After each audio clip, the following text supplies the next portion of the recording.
各位街坊朋友大家好，我係俊豪。唔經唔覺嚟咗吉隆坡工作差唔多1年啦，相信好多同我一樣喺廣州或者其他大城市生活過嘅朋友，對搭電梯呢件事都一定有啲深刻嘅體會。喺廣州生活節奏真係快到飛起，人多車又多，每日返工放工都好似打仗咁，行路快，食飯快，搭車更加要快。特別係搭電梯，無論係地鐵站、高鐵站、商場，定係自己屋企樓下，電梯門一開，出面嘅人基本上係即刻衝入去，根本唔會等入面嘅人出嚟先。大家心急啊嘛，驚死慢一步就趕唔切，或者要等下一班。仲有啊，入到電梯之後，好多人就中意釘喺電梯口，唔會主動行入少少，搞到後面嘅人想逼都逼唔入。有時明明入面仲有位，但前面個人唔喐，後面成村人就跟住塞死晒。更加唔好指望有人會主動幫手按住個開門切等其他人。大家各自處理自己嘅事，眼神都盡量唔會交流，因為大家都驚嘢麻煩，或者怕多事侵犯到人哋私隱。喺嗰種環境入面，望多人兩眼都可能被人當你有企圖。講真，人與人之間真係有種好強嘅防備心。雖然我哋呢班城市人都習慣咗，但有時靜落嚟諗返下，都會覺得有少少無奈。但係呢，嚟到吉隆坡呢1年，有幾次喺公司、商場同戲院搭電梯嘅經歷，真係完全刷新咗我自己嘅世界觀。大家睇下我呢段喺吉隆坡拍嘅畫面。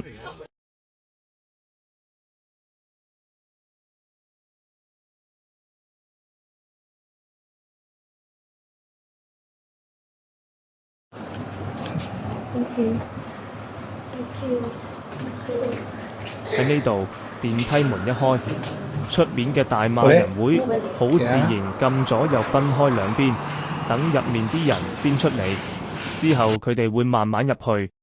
最令我驚訝嘅係，幾乎每一次都一定會有人主動為所有人按住門掣，佢哋好似覺得呢件事係理所當然咁，完全唔會覺得麻煩。我真係估唔到，如果大馬人見到有老人家、孕婦、小朋友或者行動不便嘅人，大家仲會非常客咁，讓佢哋優先入去，而入到去嘅人亦會好自覺咁向入面行，俾位你入嚟。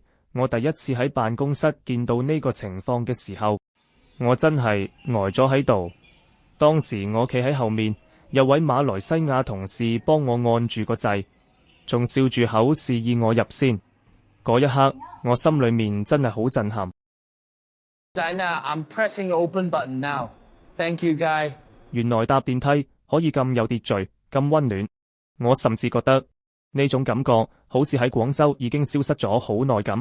我覺得呢種文化最值得尊敬嘅地方，係佢哋嘅習慣已經變成一種自然，冇人覺得有乜特別，冇人覺得幫人哋開門係件令人感激嘅事情，就係咁簡單，咁純粹。呢個就係我喺馬來西亞學到嘅最簡單但最珍貴嘅禮儀。唔知點解國內啲人脾氣咁暴躁，中意喺電梯入面發生爭執同埋打交。接住落嚟，請大家嘅觀眾朋友睇下呢一段喺湖北電梯入面嘅打鬥事。你憑什麼罵他？這電梯不是你一個人的，你的專屬嗎？罵他幹時間啊？上多長時間了呀？啊，那你不願意做別的電梯啊？有理啊！做人禮貌好簡單，先等電梯入面嘅人出晒嚟，再俾有需要嘅人入去，最後先輪到自己。以前喺快節奏嘅城市生活，我習慣咗冷漠同搶先，以為唔理閒事就係自我保護。但嚟到吉隆坡之後，呢啲咁少嘅事情，俾咗我一個好寶貴嘅教訓。公德心同禮貌其實唔需要咩大道理，就係喺日常生活嘅細節入面體現出嚟。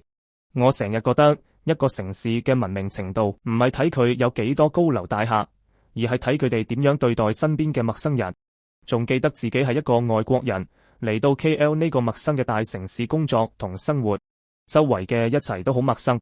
最難忘嘅就係大馬嘅人情味，例如有板面檔嘅張老闆。多謝晒你啊，張生，你真係個好好嘅人，請我食咗呢一餐。你真係黑到我啫啦，唔使放喺心度。靚仔 Auntie 煲湯俾你補下身體啊！你睇你瘦到咧，快啲攞去趁熱啦！喺隔離嘅 Margaret Auntie，佢哋一直都好溫暖咁關照我，令我喺異鄉都感受到好似屋企一樣嘅溫暖。大家好，我係俊豪同 Maxwell， 今日喺呢個 UPM 同大家見面。